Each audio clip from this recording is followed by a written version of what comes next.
الحمد لله وحده والصلاة والسلام على سيد الأنبياء والمرسلين محمد وعلى آله وأصحابه أجمعين إلى يوم الدين. أما بعد فأعوذ بالله من الشيطان الرجيم. بسم الله الرحمن الرحيم. قل هل يستوي الذين يعلمون والذين لا يعلمون إنما يتذكر أولو الألباب.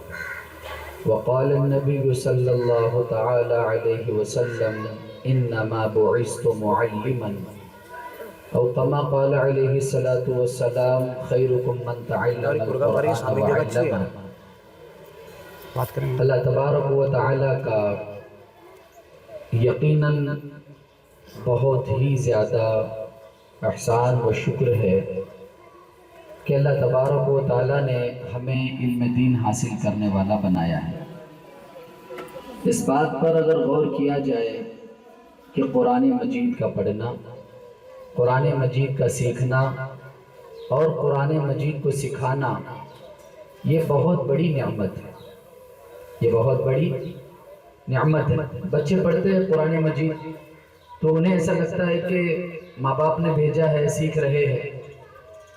لیکن اس بوڑھے سے جا کر پوچھے جو نماز پڑھ رہا ہے اور جسے قل ہو اللہ یاد نہیں ہے، اس کی ساری زندگی اس کی آنکھوں کے سامنے سے گزر رہی ہے کہ کاش کوئی سورت یاد کر لیتا تو بہتر ہوتا، کیونکہ نمازی پڑھنے نہیں آتی.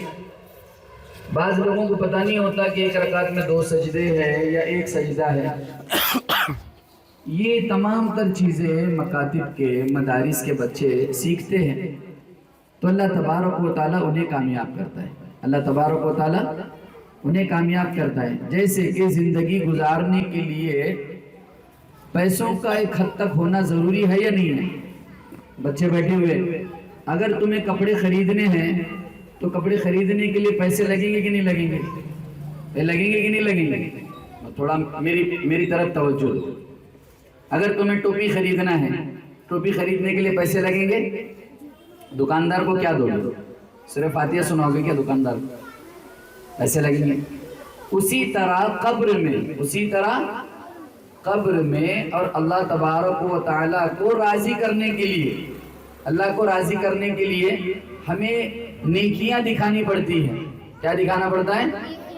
بھائی تم نے نماز پڑھا یا نہیں پڑھا، تم نے قرآن پڑھا یا نہیں پڑھا، تم نے قرآن پر عمل کیا یا نہیں کیا، تم نے اپنے ماں باپ کے ساتھ کیسا سلوک کیا.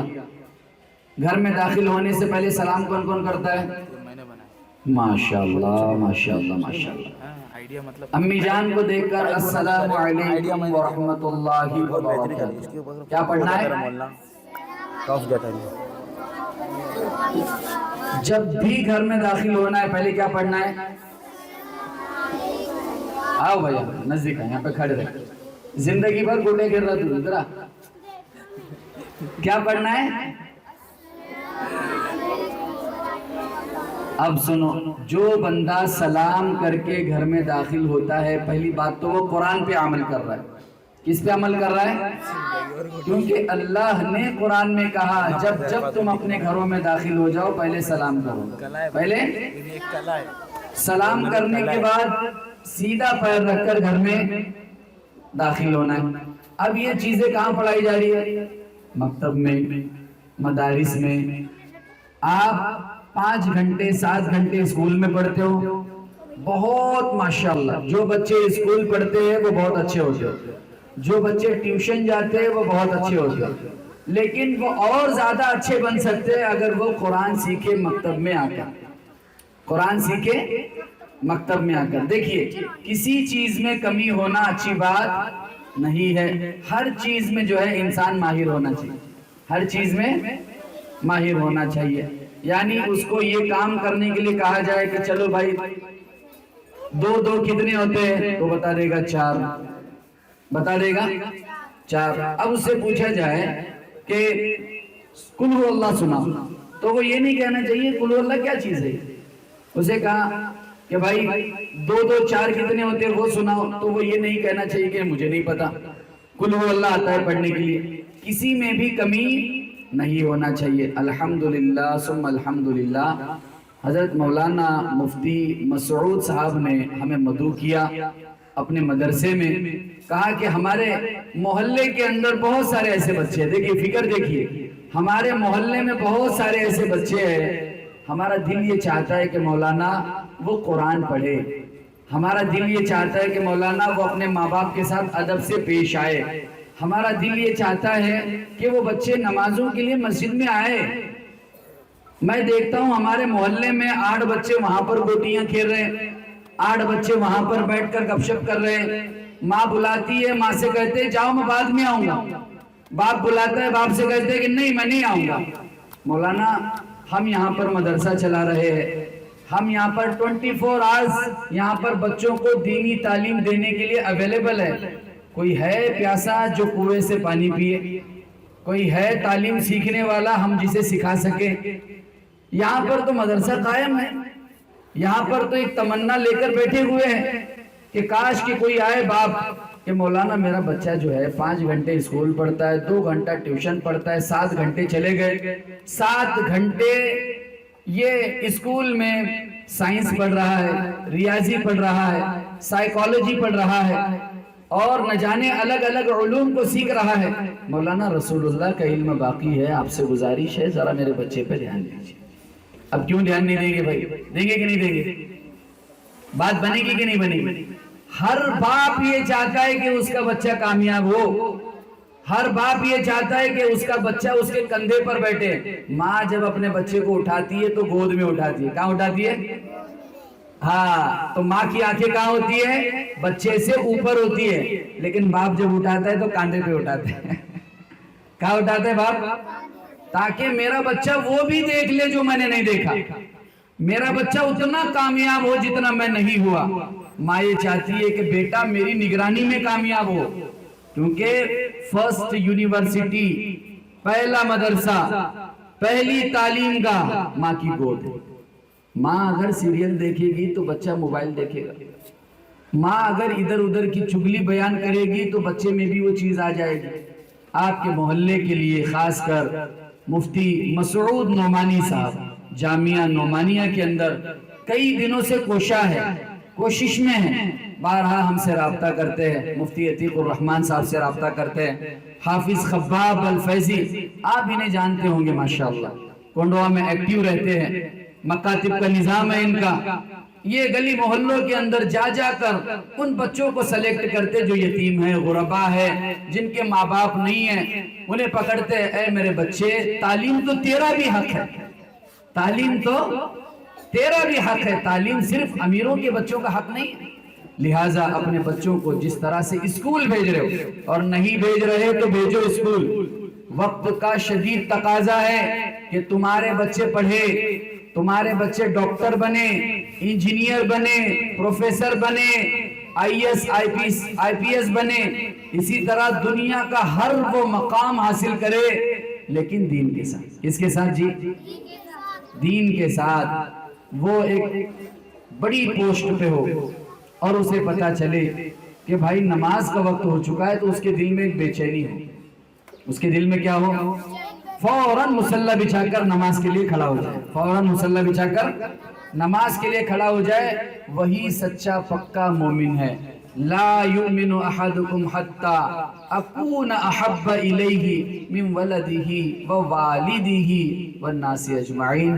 رسول خدا نے فرمایا، سن لو اچھی طرح سے، تم میں سے کوئی بھی شخص اس وقت تک کامل مسلمان نہیں ہو سکتا، پکا ٹھکا مسلمان نہیں ہو سکتا جب تک اس کے دل میں میری محبت، جب تک اس کے دل میں میرے دین کی محبت، جب تک اس کے دل میں میری شریعت کی محبت اپنے باپ سے زیادہ، اپنے بچوں سے زیادہ نہ ہو جائے، اپنے باپ سے زیادہ۔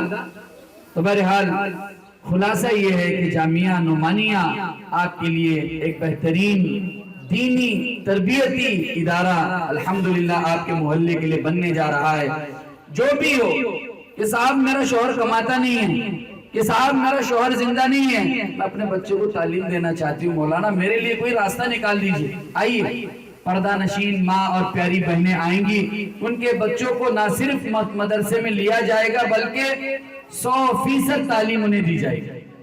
اگر رہنے سہنے کا انتظام نہیں ہے، کھانے پینے کا انتظام نہیں ہے، ایسے بھی آئے جو چچا اپنے بھائی کے بچے کو سنبھال رہا ہے، اسی طرح جو بہنیں اپنے بھائیوں کے بچوں کو سنبھال رہی ہے، اب گھر میں انبن ہوتی ہے، کبھی کبھار اپنے بچے سے حق چھوٹ جائے اور دوسرا کھا لے، انبن ہوتی ہے۔ اتنی محبت تو ابھی غالب نہیں آئی، کیونکہ اسی وقت آئے گی جب ایمان ہوگا، دین ہوگا۔ اس ایمان اور دین کو سیکھنے کے لیے مسعود نعمانی صاحب نے اپنا یہ ادارہ آپ کے درمیان اس نیت سے قائم کیا ہے کہ مجھے ہر چھوٹے بڑے مکان تک پہنچنا ہے، مجھے ہر بہن کی فریاد سننا ہے، ہر بھائی کے بچے کو اپنے مکتب میں لے کر اسے دینی تعلیم حاصل کروانی ہے۔ ایک چھوٹی سی حدیث میں آپ کے سامنے پیش کرتا ہوں، میرا وقت جو ہے مکمل ہو چکا ہے۔ وہ حدیث یہ ہے، آپ کو مکتب میں پڑھایا جاتا ہے، نوم الصبحتی یمنع نوم الصبحتی یمنع الرزق، صبح کے وقت کا سونا، ہائے ماشاءاللہ چھوٹے بچوں کو معلوم ہے صبح کے وقت کا سونا۔ ابا کو بتائے، ابا جو تمہارے کاروبار میں پرابلم آ رہی ہے وہ اس وجہ سے نہیں آ رہی کہ دکان میں مال کم ہے یا تمہیں بیچنا نہیں آتا، تم یہ جو 10 بجے تک سو رہے ہو اس وجہ سے اللہ کا فضل تم پر نہیں آ رہا، کیونکہ اللہ نے تو کہا ہے اللہ کے نبی کے ذریعے کہ نوم الصبح تھی، صبح کے وقت کا سونا رزق کو روکتا ہے۔ یہ جو ہمارے گھر میں تنگی چل رہی ہے، گھر میں جھگڑا چل رہا ہے، ابا جان آپ یقین مانیے یہ آپ کے اور امی جان کے 10 بجے تک سونے کی وجہ سے ہو رہا ہے۔ کس وجہ سے ہو رہا ہے؟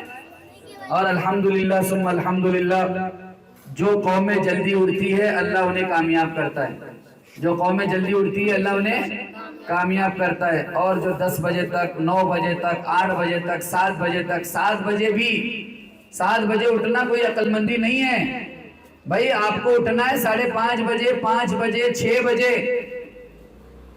آپ کے بچے کی اسکول اگر 7 بجے ہے تو ماں کے اوپر ضروری ہے کہ وہ فجر کی نماز پڑھنے کے ساتھ اپنے بچے کو اٹھائے، تاکہ بعد میں بچہ جب 7ویں میں، 10ویں میں، 8ویں میں ہو تو وہ یہ لوگوں سے کہے کہ میری ماں کا یہ معمول ہے کہ وہ فجر کی نماز پڑھ کر ناشتہ بناتی ہے اور ہمیں اٹھاتی ہے۔ رسول خدا نے فرمایا جب بچہ، یہ اسلام شرعی قانون ہے، شرعی طور پر بتایا گیا ہے رہنمائی کے طور پر کہ جب بچے کی عمر 7 سال کی ہو جائے تو اس کو نماز کا ترغیب دو، نماز کی، اے میرے بچے نماز پڑھ، اس سے اللہ خوش ہوتا ہے۔ اللہ جب 10 سال کا ہو جائے اور نماز نہ پڑھے تو تنبیہ کرو، ڈانٹو اسے۔ ہمارا تو 18 سال کا نوجوان نماز نہیں پڑھ رہا، 15 سال کا بچہ گھر میں نماز نہیں پڑھ رہا۔ لہٰذا جامعہ نعمانیہ علم دین سے لیس آپ کو علم دین سکھانے کے لیے ایک بہترین دینی اہمیت درسگاہ ہے۔ آپ حضرات اور محلے میں سننے والے تمام تر پردہ نشین ماں اور پیاری بہنیں دل میں ایک ارادہ بنا لے، اس کی آواز جہاں تک پہنچ رہی ہے اسے ایک نیت بنا لے، نیت کا ارادہ کر لے کہ میں اپنے شوہر کو بھی دینی تعلیم کے لیے بھیجوں گی، اپنے بچوں کے لیے بھی دینی تعلیم کا انتظام جامعہ نعمانیہ میں ہو رہا ہے میں وہاں پر بھیجوں گی، اور میں خود جا کر وہاں کے ناظم صاحب سے یا اپنے شوہر کو بھیج کر کہوں گی کہ حضرت بچوں کے لیے انتظام کر دیا تم نے، یہ تم نے بڑوں کے لیے بھی انتظام کر دیا، ہم ماؤں کے لیے، بہنوں کے لیے، بیٹیوں کے لیے انتظام کب کر رہے ہو؟ تاکہ وہ منظم مراکز نسواں کا انتظام کر سکے، یعنی عورتوں کا بھی۔ اللہ تبارک و تعالیٰ کا میں شکر گزار ہوں، ممنون و مشکور ہوں، اور پھر اس کے بعد حضرت مفتی مسعود نعمانی صاحب کا ہوں کہ انہوں نے اس ناچیز کو مدعو کیا، دعوت دی۔ اللہ تبارک و تعالیٰ ہمیں جزائے خیر دے۔ اس شعر کے ساتھ میں اپنی بات کو مکمل کرتا ہوں۔ یہ مدرسہ ہے کوئی میکدہ نہیں ساقی، یہ مدرسہ ہے کوئی میکدہ نہیں ساقی، یہاں کی خاک سے انسان بنائے جاتے ہیں، وما علینا الا البلاغ۔